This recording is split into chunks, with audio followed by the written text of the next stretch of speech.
Good afternoon, everyone. This is Matt Kinsman, Head of Content at Connectiv. Welcome to What Ad Buyers Want in 2020. The insights we'll be discussing today are actually the third iteration of a study that was developed by James G. Elliott, Kantar, and now AdWanted that offer a deep dive into the contemporary ad buying environment, including buyers say they're open to change, but are they really? A view of today's RFP process and where price is in that decision. Our speakers today include Jim Elliott, President of James G. Elliott, Inc., the nation's largest outsourced media sales company, Dave Emery, Director of U.S. Products for Kantar's Media Division, and Emmanuel Devuke, Founder and CEO of AdWanted, a leading provider of ad tech solutions. Just a reminder, you can submit questions via the Q&A tab or unmute your line by hitting *7. And with that, Jim, please take it away. Thank you very much, Matt. We're honored to be able to present to you today. This is a study that really started about 6 years ago, and every other year this study has been updated. And so what you're about to see is an update of the same questions that have now gone on for 6 years. There's probably close to 1,600 total respondents now if you put the three studies together. So with that said, I'm going to turn it over to Dave. Thanks, Jim. The study, each time that we've done it and continuing, we're looking to get an understanding of how media buyers and sellers are interacting during the sales process. What type of resources are they relying on? How do they interact with each other? What are their habits in the buying and selling process? Looking at what factors have an impact on the sales process. This particular study was conducted a little over a month ago, at the very end of Q3, beginning of Q4 2019. We ended up with 207 agency respondents, and those were both from B2B and consumer agencies, and included primarily media buyers and planners. So anybody who responded on the agency side had to have involvement in either media planning or buying or both, and have some involvement in magazine or digital media. So somebody who's only a creative, somebody who is only working in TV was not included in the survey. Additionally, we had 145 publisher respondents. These came from a list of publishers who are listed in SRDS. The agency respondents were people who were subscribers to SRDS. And again, the mix between B2B and consumer on both sides was about even across the board. Thank you, Dave. I also want to mention that in this are some in-house agency operations also. Absolutely. Dave? That's correct.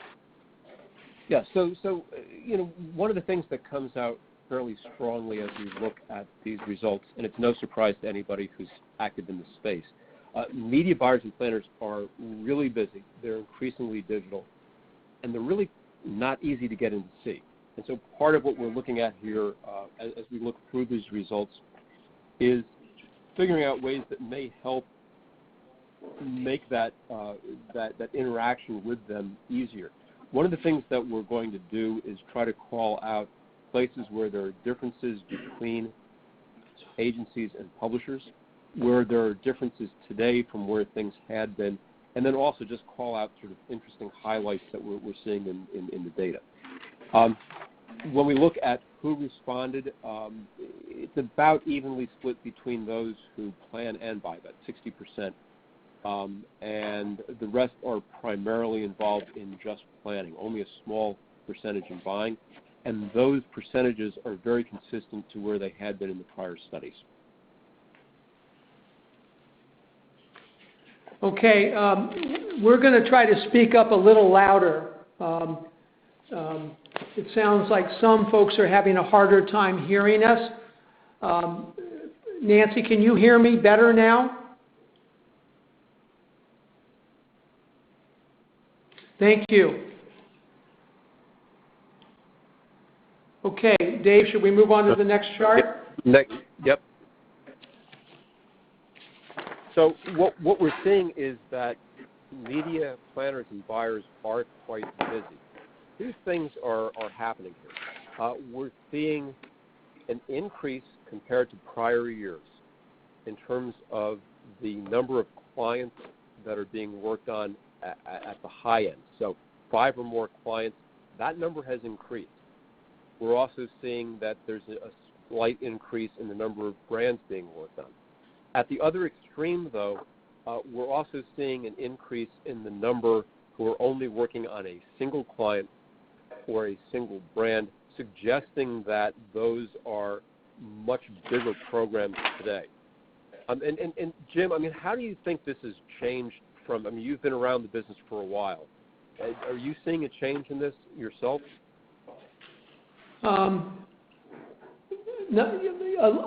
little bit. We're seeing agencies in the media departments more stretched. I suspect that the ones that are only working on one brand are with agencies that insisted on more media department coverage. But above, where it says 5 or more, we are absolutely seeing that where agencies are really stretching even harder because they too are having financial difficulties, just as the magazine and television business is. And that means that there are fewer resources to really dig in deep when people are evaluating a plan. To some extent, they really have to rely on their media partners to come prepared with the right information to help them move forward. That's right. So. This will come to no one on this phone as a surprise. In the old days, when I was in the agency business, everything was planned year to year. But today, not so. Over half are planned sporadically or episodically, and then another 40% quarterly, which of course makes our job as sellers that much more difficult, but at the same time makes the job of the agencies that much more difficult. This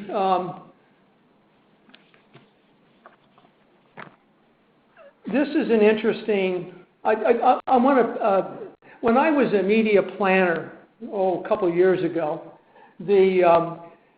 actually it was a long time ago. At Foot Cone & Belding as an example, I was a media planner, and I had 2 assistant media planners for every $1 million. But I didn't have all of this stuff. I had B2B magazines, and I had broadcast. We had magazines. We didn't have any of this digital work at all. So as you can see, there's a focus on digital, but there's still, magazines out of home and so on and so forth. There's still the responsibility of the media planner here. Dave?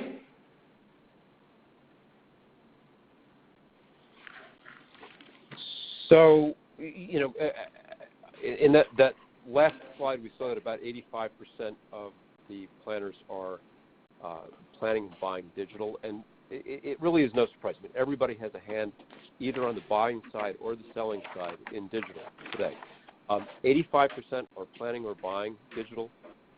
96% are doing at least some programmatic as part of their digital buying. And within that group, 93% are relying on trading desks or specific digital teams to do some of that programmatic buying. 7% are only buying it themselves. And we tend to see this in smaller agencies, in B2B shops more than consumer. A little bit over a quarter are both buying themselves and using trading desks and specialized digital teams. And about 2/3 are, and again, this leans much more heavily to the larger consumer agencies, are only doing the programmatic via trading desks. But even where they're using other resources within the agencies, 3/4 are involved in defining the targets and the audiences that others are buying. So the planning end of it, they're still actively involved in. Now, same thing is happening on the seller side. 74% have digital as part of their sales responsibility. If you went back 5 years, 10 years, many publishers had divided up and had separate digital teams. It's really gone back towards a more integrated sales effort. 72% of the RFPs that are being received on the publisher side include digital today. Many of them are multi-platform, a fewer print only, a fewer digital only, but overall 3/4 involve digital at some level. Flip side is only 26% of publishers' revenue today is and this is based on the respondents. The salespeople are saying 26% of their revenue is digital, 64% is print. We'll move on. We're going to pass on this one because we're going to hit it in a different way. Emmanuel? Yeah, what we see right now in the business is really clear. Less and less people are in charge of more and more accounts, meaning they want to get automated tools for efficiency. That's what it says. And so what we see, the difference between buyers and sellers is really interesting. Buyers want to use programmatic when sellers are not ready yet.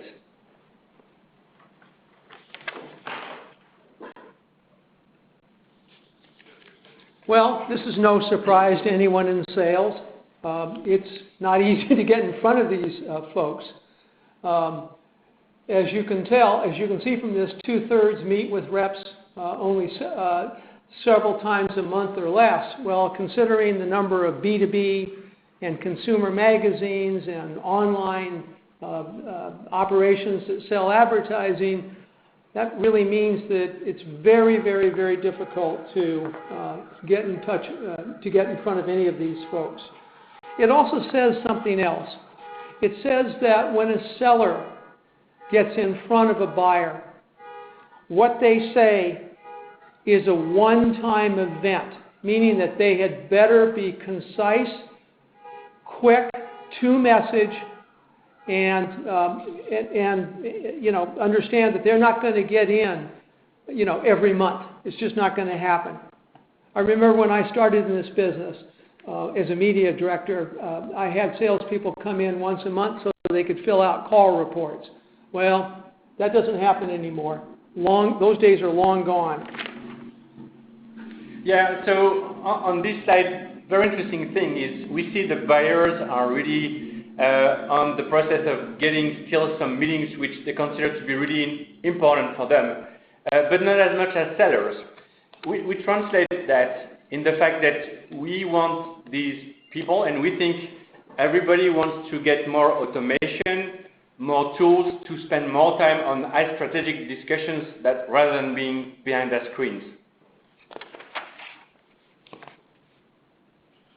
Dave? So when, that's sort of the foundation for looking at what may work, what is going to be effective in terms of communication and how are agencies going through the discovery process, how are they using RFPs. We're going to look at all these things in the upcoming slides.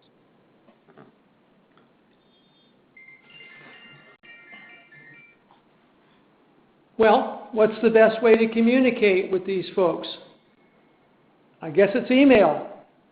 But what this says to me, and I have, 30 or 40 sellers here in my operation, you had better be good with email, and your title, your subject better be right on target to get anybody to read what you send. I think what's also important here, Jim, if you look at it too, is,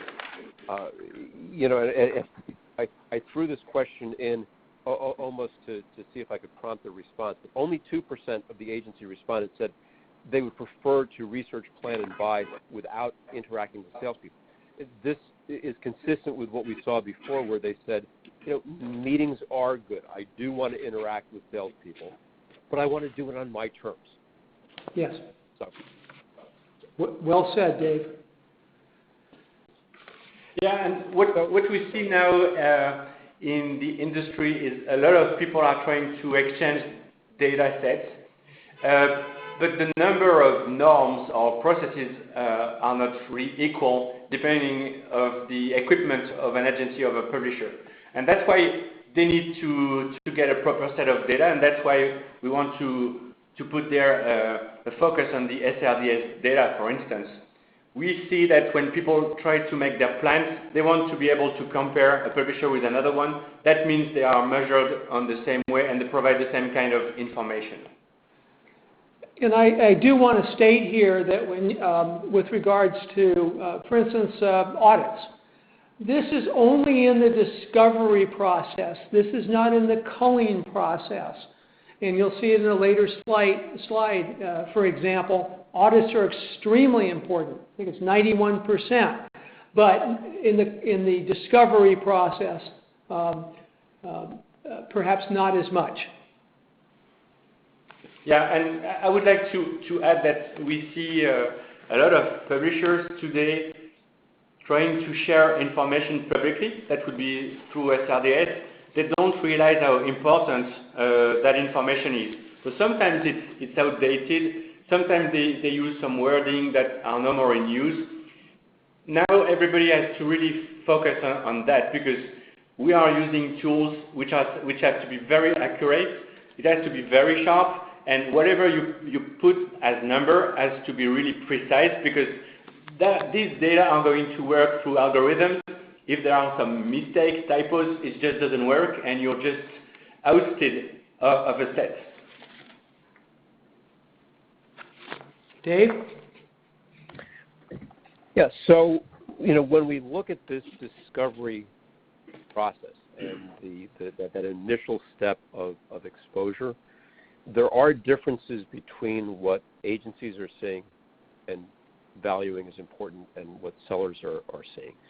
I think that, for example, the fact that input from the client is so high for the agency and the previous plan comes up as being a significant factor. I mean, there just aren't that many opportunities to get in and change those perceptions when you're talking about the client previous plan, things like that.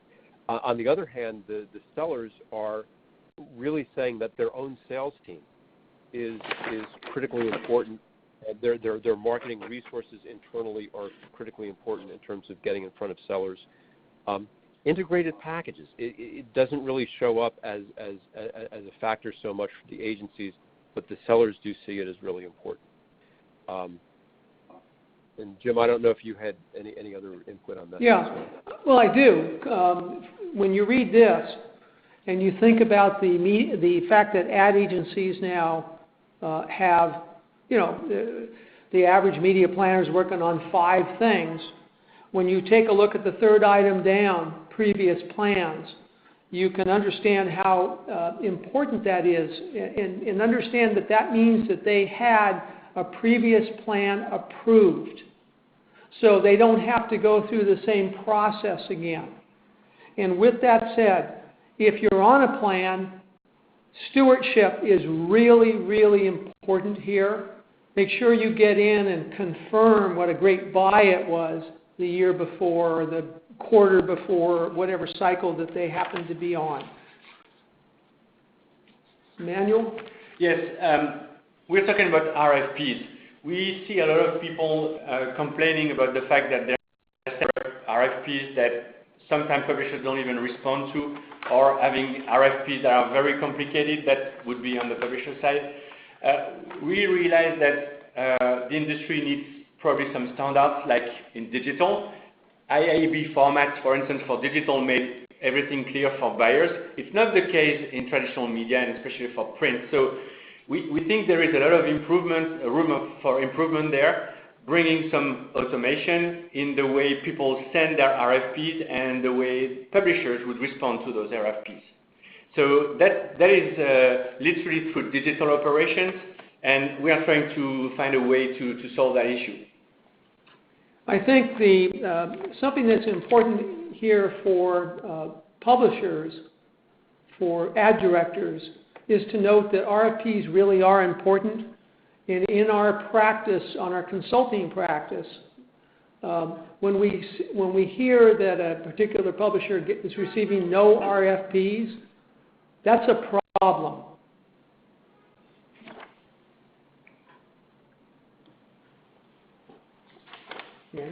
Yeah, that should be kind of what I was just saying previously. There is some discrepancy between what the buyer need and what the seller provide. So that's the reason why I was talking about standardization on that process. And with the help of SRDS, by the way, we try to figure out a way to present the data the same way. So when you send an RFP, it's nearly like ticking some boxes and not having to explain everything, because that is the reason why it takes so much time, and that people sometimes don't want to respond, because too many details are involved and not always very easy to understand for the seller. I think we've covered this one. I'm going to move on to the next. This is actually pretty funny, I think. When you take a look at agency response, they will tell you on the RFP side, they are giving everybody just a ton of time. And they're being very, very reasonable. However, when you look at the publisher side, take a look at the 71% number of 1 to 5 working days. I'm sure that any sellers that are listening in on this have stories about how on Friday evening they received an RFP that was due Monday morning. So this is definitely a disconnect. We think here, and it's certainly confirmed by this piece of research. Yeah, and by the way, I would like to add, there is a massive gap between what traditional players would do with digital. Say if you want to get an RFP to place your ad on Google or Facebook, it just gets probably 5 seconds to get the total pricing, when you need this amount of days for traditional media and special print. So there is something to do there, and with some automation we've been able to provide some responses in just 5 seconds, because so many things were preset, and that's the issue. If we go deep in the RFP process, it takes too much time today. And that's why some buyers, and especially the small and medium-sized businesses, they don't have that much time to spend on just an RFP. They would shift to Google and Facebook when it's just about the response. If we could respond in just a few minutes to an RFP, I bet they would place more ad in traditional media. And that slide shows that, by the way, probably 10 years ago, a buyer would buy some ad space only depending on the name of the brand, meaning I want to place my ad in this magazine, in the New York Times, in Elle. Now it's not about that. The business is now data-driven. You want to compare metrics, because you have to report those data to a chief marketing officer, to a CEO, or whatever. That means, as a publisher, everybody should be aware of those data and be able to share that. The CPM, the description of the audience, and that's the reason why, by the way, providing audited data is very important, because that's what gives credibility for a buyer, because then the data has been secured and verified, and that's you would see 91% of the cases, the kind of data which is appreciated by the buyers. On the audit basis.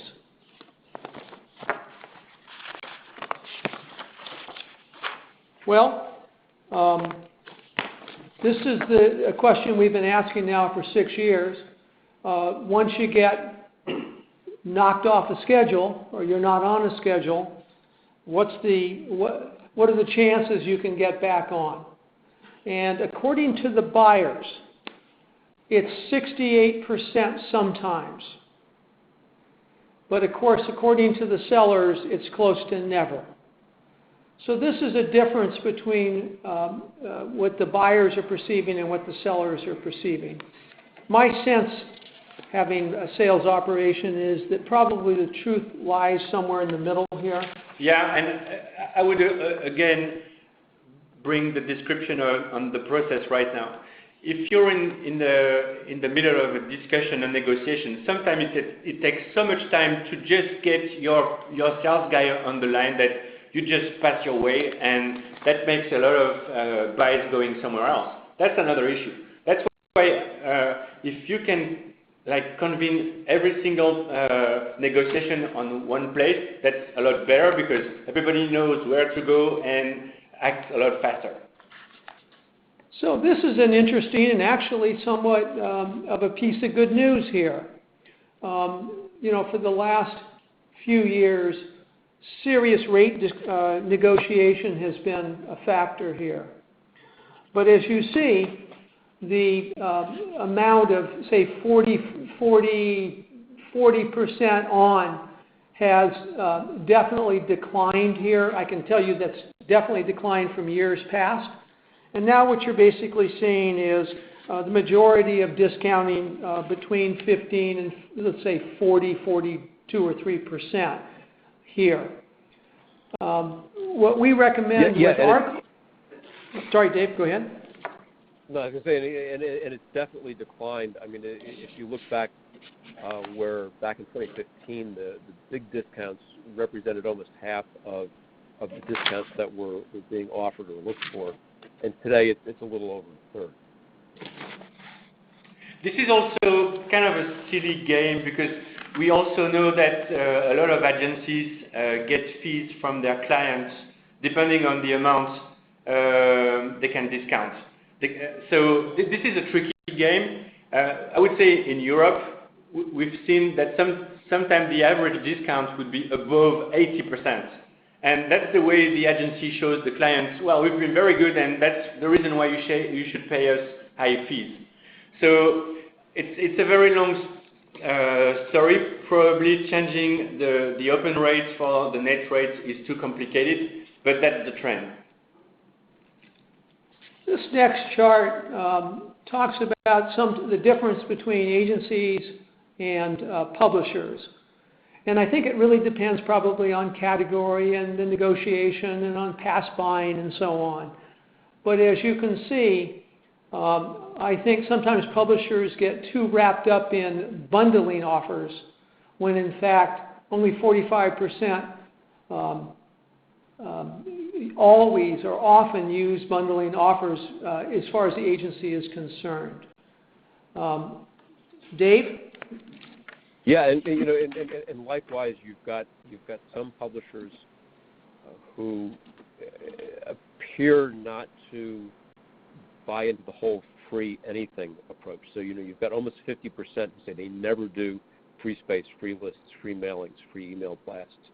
But clearly, the agencies are taking advantage of these because you've got almost 60% who say they at least sometimes do take advantage of these things from publishers. So some number of publishers are doing it. So it really is sort of a polarized environment where you've got some people doing it, some people not doing it.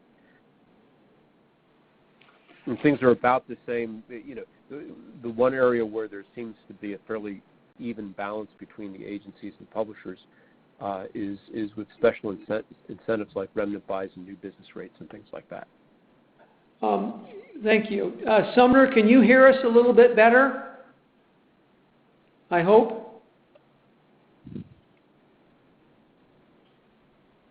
Well, we'll continue to try to speak up to the best that we can. This is, I think, important. This has to do with custom ideas or programs proposed by a seller or a publisher. And as you can see, in almost 2/3 of the time, not quite, or in 91% of the time, sometimes and often, they use custom ideas for their, they're receptive to those. They will show interest in that. In my years ago when I was actively selling, lunches were really important here. I think today this sort of stuff has replaced lunches. I think this is the new lunch, which is custom ideas or programs. Yeah, and by the way, we see that this is the very thing that cannot be automated. because you need creativity to propose some custom ideas to your client. And that's the exact reason why all the tasks that don't bring any kind of value added should be automated, so your team can spend more time working on the proposals customized for their clients. Yeah, and from the publisher's perspective, quite often the custom opportunities are the ones that can either break into a new client where you might not otherwise have a foot in the door, or that are just, I mean, they're good revenue opportunities, they're profitable if they're priced right, and so it's worth putting creating the opportunity to have these kind of conversations, and part of that, to Emmanuel's point, is kind of freeing up the sellers from doing the routine, just passing along information that would be in something like an RFP. Yes. The good news here is when you do get custom ideas or programs, at least from my experience, the money is bigger. The bad news is that it takes a lot of time to prepare these internally, so there's a cost involved in that. Yeah, and so this slide shows the importance of particular assets when it comes to planning decision. Well, we see there is some discrepancy between the buyer and the seller. In fact, what we realize right now in the industry, most of the buyers have so many products to show their clients that they just can't do that. So they would put the focus on a few magazines, and they would forget that they also organize events, or they're able to send some email blasts. And it's like opening a shop. You need to put all of your inventory, and that's the reason why we think automated operations can help you, because you can literally propose all your inventory there, put a lot of metrics, and then when the client comes to you, he has access to everything, and it's not just depending on sales guy's memory or obviously time. So we're going to wrap up. We've kept it to about half an hour, I think, which is good. Well, I think a good product that delivers the right audience in a timely and manner, well-priced, will always be value-added any day. I think there's some confirmation of that in this study. You know, it's clear that price does make a difference. It's not the only factor. Audience is clearly a big driver. Discounts are important, but they can be complicated. I would add that from our experience in Europe, where most of the buys are done through agencies, the fact that data provided by the publishers are audited makes a big difference. Because you need to report, you need to know exactly the efficiency of your campaign. If you don't know the exact circulation numbers, if you're not able to describe your audience precisely, well, it's a bit of a luck. When you have the data, you're literally building a plan, and that makes a huge difference. So the more professional the buyer, the more audited data they're asking. And for those that are not, as aware of AdWanted, they dominate the France, the buying process. I think 92 or 3% of all buys go through that operation. And AdWanted is now in the United States and starting to work on that same process here. Absolutely. I think interactive communications is going to be limited. That's pretty obvious. But when you do have communication, you don't have a lot of time, and you're not going to go back and forth 100 times. So it better be, the talk better be pretty strategic up front, and it better be quick, insightful, and you have to get their attention to move to the next discussion. I think that's important. Yeah, we want to say we want to talk about the RFP process. Well, just figure things as very simple. Most of the buyers now, especially in the agencies, are juniors. These guys are buying ad space in Facebook and Google just at their fingerprints. It's a very easy RFP process. As publishers, we all should think the same way. How can I make the buy really easy for the buyer? and that is through, obviously, automation, a very simple and intuitive copy-pasting document through Excel spreadsheets over the fax. Because, unfortunately, this still exists. And we all need to think about efficient process that provides information and price in a very timely manner. I want to add that, as we had said before, this does include some big client in-house ad agencies. But I can also tell you from my experience that a lot of clients that have their own ad sales, their own media departments or communication departments are operating in this manner.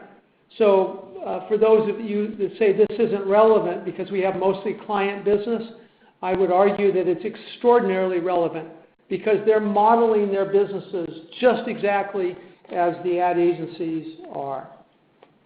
Dave? I think it's important that we look at things like alignment with how agencies are buying programmatically, because it's the same thing. I mean, companies are bringing programmatic in-house as well, just like Jim was saying. And one of the things that we did see earlier is that there's a definite gap between how agencies, the importance that agencies are placing on programmatic and how well prepared publishers are for delivering inventory that way. And then just sort of as an overall wrap-up, I mean, beyond what you're doing as salespeople in meetings, are your marketing communications strong? Are your emails getting the message through? Are RFPs compelling? Are you doing the right things in terms of having a presence in the buying and discovery platforms that the agency buyers are using? If you can figure this out, it does help lay a good foundation that salespeople can build on with those more limited personal efforts that are so critical to the sales process. Well, we're coming to a conclusion of this. We hope we've given you some valuable information. We're open to any questions. There's one question, but I think it's been asked and answered, and that is how do audited versus non-audited media play into the RFP process? I think it's in the culling where that really does play. And you can see 91% of agencies look for that for audited statements. That's a no-brainer. Yeah. We need to have a third-party player that approves the number that are provided, and that's where it makes a huge difference with digital, where everybody invents like anything. When you have 80,000 readers and you can prove that, that makes a huge difference compared to anyone else. Does anyone have any questions before we say goodbye and wish everybody a great rest of their day? Folks, to ask your questions, you can type them into the Q&A tab in the lower left-hand corner of your screen and address either to all or to co-presenters. You can also unmute your line by hitting *7 to ask your question over the phone. I think we do have a couple questions being queued up. So guys, okay. I have a question while we're waiting for those to come through. Any suggestions on dealing with media buyers as gatekeepers? I think one thing that we've heard from a lot of Connectiv members is that they're starting to see marketing services grow faster than their traditional display businesses, not bigger than it, but growing faster than it, and they're having a hard time getting deeper into the organization to actually make that sale and really express those ideas behind the integrated package. We had one of our members say, you know, one week we're hosting a roundtable at the White House, and the next week we can't get past the 23-year-old media buyer at GE. Any way to really deal with the media buyer as gatekeeper? Yeah, well, I truly believe as a seller you have to think about all the possible channels. So you would use your sales team, but you have to think about all the ways to reach your audience, and especially the youngest. They would use the social network. They would use LinkedIn. They would use your website where you can find your media. And sometimes this is in Google and Facebook in just a few seconds. That's a huge difference. So I think all the channels should be thought of depending on who's buying. They are all important. As a former media person, the thing that you described, Matt, has actually been going on for 50 years. Mm-hmm. This is nothing new. Where sometimes you can get in to see I know when I was working for Road and Track, I could get in to see the president of Toyota. But then when I wanted to see somebody on a direct response something, I was relegated to the very last person in the totem pole there. I think the reason that we're salespeople is that we get creative not only in the messaging but who we message to. I think that's really the key there. I don't think there's any answer, but just keep trying and do it any which way you can. Well, you know, and I think that the other factor there, and you know, if you look at the checkmark bullets on this page, the bigger picture ideas are going to resonate with the senior decision makers at the client directly, and the basics are what need to get in front of the planners and buyers who are acting as gatekeepers. And the last bullet about the marketing communications needing to be strong, you know, again, that's the way to sort of break through with the actual, you know, break through to the money, if you will, and you know, it's the two things together: strong marketing communications and big picture ideas, bringing in your own research, things like that, and not talking about your audiences, not talking about your numbers, is going to be more important to the senior people at the client level. And I don't think that that's a surprise to anybody who's been out there selling for a long time. Yeah, right, I would also like to bring to the conversation the way to improve the process. There are many things existing today, but think just as simple as the email you would send to your prospects with a proposal. What can this guy do from your email? Nothing, because they have to copy paste that in another document to send the insertion order. Today there is a way to do that. You can use your email to put a link towards your information within the SRDS website, for instance. And that information is linked to the AdWanted platform where your buyer can make the actual buy. And we have the same by the way, with the BPA. Should you consult some information of a publisher, the same process exists. You have all the data, and from that you have the Buy Now button that relates to a private marketplace that makes your buyer like instant, instead of going back to a classical RFP process and a proposal, fax, email, or whatever, you name it. All right, good. We do have a question from the audience. Do you find U.S. media planners using SRDS for research that feeds into AdWanted for buying? Well, that was my response, actually. Yes, we tend to now bring to the market the same usage as for digital, meaning when you want to buy digital, you would find SSPs, sell-side platforms, and you would find DSPs, demand-side platforms. Well, SRDS is literally the DSP on the US market. That's where you should have access to all the information you're looking for, but then you need the SSP to make the buy, and that's the link that exists between SRDS and AdWanted. So that's a seamless process.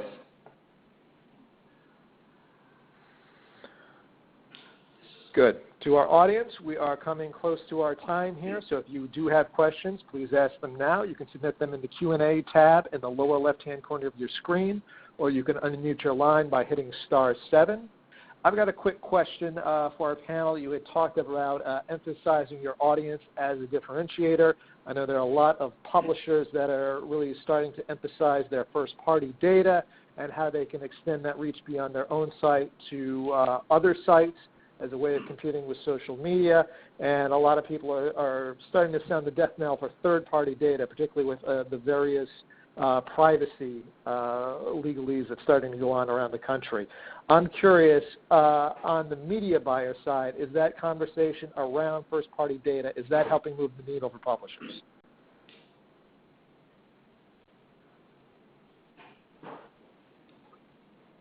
That's an interesting question. I think it depends on what category, how sophisticated they are. You know, in my practice, we operate in B2B and in consumer. I would say that that is more prevalent in B2B. On the more sophisticated B2B players, that question could come up, I think. I don't have a set answer for that. Well, no, we can just say that the trend is to provide as much data as you can to your buyer, but you need to collect that data first. So first-party data is very important, and if you can, in addition, bring some other things, that's really a value added for the buyer. But not all the buyers are using the data, though, so it's really depending on the target. And Emmanuel just said the key, and I was sitting here thinking about this. This study was an agency study, and the fact that, and we didn't say this before, but in past studies, the average age of a media planner is 24 years old. And that was in some past studies. And again, they're working on 5 things. I'm not sure that there is training at a lot of agencies in being able to take a look at what you just said, Matt, and understand it. Which is why I think that kind of, when you have that, client selling is vastly more important in my mind, because they can understand it either in their marketing departments or their sales processing departments. Is that kind of helpful, Matt? I'm not sure. Yeah, I would like to speak about the expertise, by the way, within the industry. Probably 10 years ago, you had expert buyers in front of expert sellers. Expertise has disappeared on the buyer side. They're using technologies. They're using their laptop. They're using Facebook and Google, clicking only on boxes. And the expertise has remained on the publisher side, but they don't know how to place that expertise, how to present it. And that is just data. How do you transfer your knowledge to the buyer so he makes a smart buy thanks to you as a publisher? A question came up. I can add something to this one as well, because we're seeing a lot from the research side where some of the more sophisticated clients are either with their agencies or on their own developing fairly complex data stacks with their own first-party data. They're bringing in first-party publisher data. They're bringing in privacy-safe, trusted research data, and you know the privacy-safe third-party data, like from Axiom and people like that. And they're in some cases using it for activation. Sometimes they're just using it for really sophisticated analysis and audience profiling and things like that. But it absolutely creates an opportunity for the publishers who have that type of information in a way that can be integrated into these client or agency for a client data stacks. So I think it does create interesting opportunities that don't necessarily tie to advertising as we've traditionally thought about it. There's a question here, what segment of the print world do you see being the most innovative? And I am not sure how to answer that, because I think I would have to go client by client. In B2B, B2C, and in newspapers, there are some that have moved well into what I would call their second curve. And within their second curve, there's been a fair amount of innovation. But all 3 of those categories, and including consumer magazines, also have a number of more legacy players that haven't made these conversions into second curve. So I can't answer that except naming various newspapers that I think have done a great job, but a whole bunch of them have done a terrible job. So that's my answer, I suppose.